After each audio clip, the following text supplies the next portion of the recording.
Je les ai découverts en échantillon et je veux les acheter en grand format. Ils sont sur ma wishlist. Bonjour à tous, on se retrouve pour une nouvelle vidéo aujourd'hui consacrée aux parfums que j'ai découverts en petit format et que j'ai envie d'acheter en grand format, même si je sais que j'arrête pas de dire que je veux terminer mes parfums. Mais il y a tellement de belles créations qui sortent que je me réfrène à terminer les échantillons pour les garder le plus longtemps possible, d'autant qu'il y en a un qui est discontinué. Et ça me fend le cœur parce que vraiment c'était une très très belle création. On va commencer tout de suite parce que j'en ai quand même plusieurs à vous présenter. Et c'est une vidéo que j'avais envie de vous faire depuis longtemps parce que je teste parfois des choses, j'en parle pas, je les garde dans un coin, j'aime bien les sentir quand je suis seule, avant d'aller dormir. Il y a vraiment de très belles créations. Je crois que je les ai toutes plus ou moins mentionnées au moins une fois dans mes vidéos YouTube. Il y en a une, je crois que j'en ai pas encore parlé. Je ne sais pas si quand je publierai cette vidéo, j'aurai fait déjà le reel sur Instagram, mais en tout cas, ce sont des parfums que j'ai découverts assez récemment et que j'aime vraiment beaucoup, beaucoup, beaucoup. Et je trouve que ce sont de magnifiques créations olfactives. On va commencer tout de suite par le coup de cœur le plus récent que j'ai eu et je vous ai fait une vidéo globale sur la marque. C'est un parfum de la maison Elayo, qui est une maison française d'huile parfumée qui viennent de sortir les autres parfums. Et je vous ai fait tout un unboxing parce que j'avais reçu des miniatures et franchement, moi j'ai eu un énorme coup de cœur pour deux références, mais en fait, depuis que je les porte et je les porte régulièrement, j'ai vraiment eu un coup de cœur en fait pour Peau d'un soir en eau de parfum. J'avais moins aimé la version huile de parfum, je ne saurais pas vous dire pourquoi, parce que apparemment les ingrédients et les notes sont les mêmes. Il n'empêche que dans la version eau de parfum, elle se déploie différemment sur moi.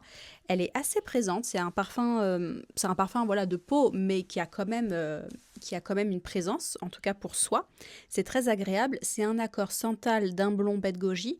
Donc on a quelque chose de très lacté et en même temps de légèrement cuiré, légèrement torréfié. C'est franchement incroyable. C'est un parfum qui est sans alcool, donc c'est très intéressant aussi. Et vraiment ça, je le mets dans ma wishlist. Alors je ne sais pas quand je l'achèterai et si je l'achèterai, mais ça fait partie des plus belles découvertes de ces derniers mois.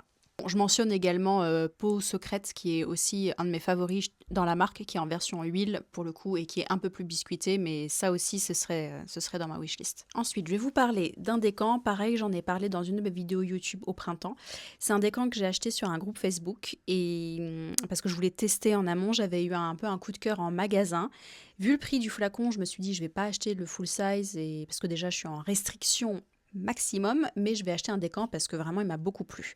C'est un parfum qui est printanier, mais qui je pense peut se porter tout au long de l'année. C'est un accord genêt mielé, jasmin sambac, héliotrope, donc on est dans un parfum extrêmement lumineux, très floral, et alors pour le coup, c'est un des parfums, et je vous l'ai dit d'ailleurs dans ma vidéo qui le concernait, c'est le parfum le plus tenace et avec la meilleure tenue que j'ai connue là, dernièrement, ces dernières années, c'est assez incroyable. Cette Ilia de Marc-Antoine Barrois, incroyable. Vraiment, c'est une découverte. Faut aimer, effectivement, le jasmin sambac. Le jasmin sambac et l'héliotrope qui lui donnent une note un peu poudrée, mais alors avec cette note un peu de genêt mielé de tilleul. Le mélange est fou sur moi, il a une tenue de malade. Il a pas une grande évolution, c'est-à-dire que c'est aussi agréable, vous mettez ça sur votre peau et à la fin de la journée, vous aurez toujours cette senteur similaire. C'est pas quelque chose qui va beaucoup évoluer. Mais c'est parce qu'on lui demande, je trouve que ce qu'on sent dans le flacon, on a envie de le sentir sur soi. Donc pour ce parfum, ça fonctionne vraiment totalement. Je l'ai quand même pas mal utilisé et vous voyez qu'à chaque fois, j'en mets une ou deux pulvérisations maximum. Vraiment, pour moi, c'est un chef-d'œuvre olfactif et si vous aimez le côté un peu collant du tilleul, et un peu de la sève mielée, ça va vraiment vous plaire. C'est un parfum qui met de bonne humeur. Voilà, c'est un parfum. Si vous avez envie d'être, j'en sais rien, c'est un parfum qui est extrêmement féminin en fait pour moi. Et je l'aime vraiment, vraiment beaucoup. Donc je vais finir ce décan, mais il est fort possible qu'à terme, il fasse partie de mon dressing parfumé. Ensuite, je vais vous parler du parfum qui n'existe plus. Malheureusement, c'est un parfum de la maison Annick Goutal. C'était une variation de l'eau d'Adrien qui n'existe plus. Ça s'appelait Bois d'Adrien. C'était une version un peu plus mystérieuse, différente de l'eau d'Adrien, qui est mon parfum préféré chez Annick Goutal. C'est une variation autour du citron vert et du sapin et du pin. C'est, mamma mia, incroyable. Quand je l'ai senti la première fois, parce que j'ai ressorti plein d'échantillons récemment et je voulais essayer de les utiliser pour pas les perdre, parce que j'en ai vraiment beaucoup. Et celui-ci, j'ai une note un peu mojito. Voilà, c'est le côté citron vert qui donne cet aspect-là. Et c'est un mojito, mais épineux. C'est un mojito qui est plongé dans la forêt. Vous avez les notes justement de pin, d'épines. C'est un parfum qui est vraiment très très beau. C'est très peu courant de trouver des compositions autour du citron vert. Celui-ci, je le regrette vraiment beaucoup. Je me demande pourquoi il a été discontinué. C'était assez original comme création. Vraiment, il a une très bonne tenue. C'est un parfum qui évolue très bien sur la peau. Il devient de plus en plus douceâtre. Et il y a même une note un peu figue en arrière-plan sur moi. C'est un parfum qu'on peut trouver en seconde main peut-être aujourd'hui, mais c'est vraiment dommage parce que je pense qu'on aurait pu en plus mélanger l'eau d'Adrien et le bois d'Adrien. Je sais qu'il y a eu la déclinaison Les Nuits d'Adrien également que j'ai pas eu le temps de connaître. Mais bois d'Adrien, je pense que si je trouve une belle occasion en seconde main, je me l'offrirai parce que je déplore en fait ces discontinuations. C'est vraiment trop trop dommage. Ensuite, je vais vous parler encore d'un parfum que j'ai mentionné d'ailleurs au printemps parce que ça a été une découverte. J'ai revendu mon flacon entre-temps parce que je le portais pas et il était plein et je voulais voilà en faire profiter quelqu'un, mais je le regrette et du coup j'utilise avec parcimonie ce parfum. Et c'est vrai que je me tâte à acheter un flacon en full size parce que je me demande voilà est-ce que je vais vraiment avoir le temps de le porter. C'est Bois Lumière d'Anatole Le Breton. C'est le parfum le plus chaud que je connaisse. Chaud au sens ensoleillement, qu'on soit bien d'accord. C'est un accord miel, immortel, benjoin. Vous avez, je crois, un petit peu d'agrumes. Et c'est un parfum qui ne ressemble à rien de ce que j'ai pu découvrir. On est vraiment, pour moi, dans l'expérience olfactive. Je vous en ai parlé plein de fois déjà de ce parfum-là.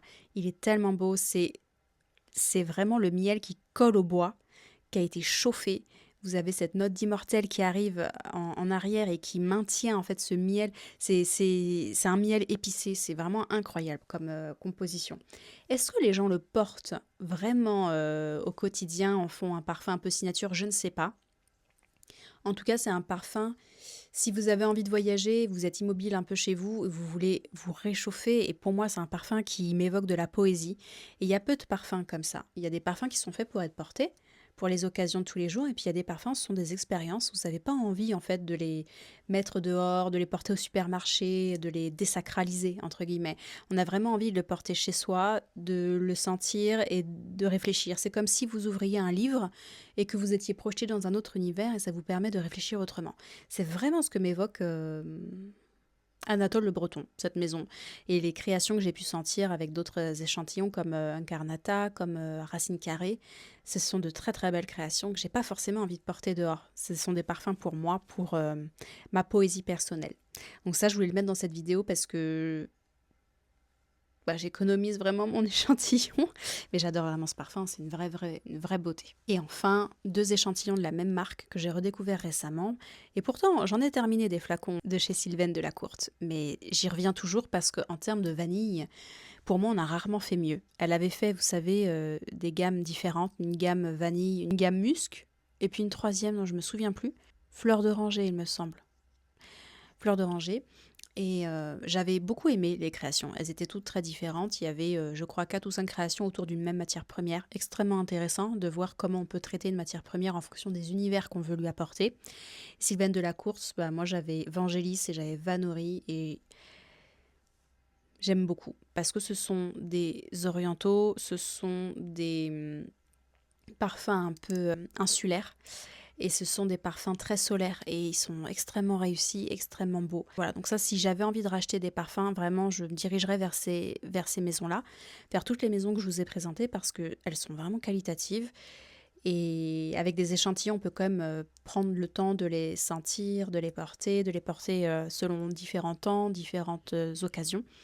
Et j'avais vraiment envie de partager ça avec vous parce que ma wishlist parfumée, aujourd'hui, elle est pas si petite que ça. Je la maintiens parce que j'enlève des choses, j'en ajoute, mais aujourd'hui, les créations que je vous ai présentées dans cette vidéo, ce sont celles que je voudrais m'offrir en full size parce qu'elles sont vraiment très très belles. Et vous, votre wishlist parfumée, qu'est-ce que c'est? Est-ce que vous avez fait des belles découvertes que vous avez envie d'acheter en grand format? Dites-moi tout en commentaire. N'hésitez pas à liker, booster, commenter ma vidéo. Vous savez que ça m'aide énormément avec l'algorithme. Et en attendant la prochaine vidéo, prenez soin de vous et je vous dis à bientôt. Ciao!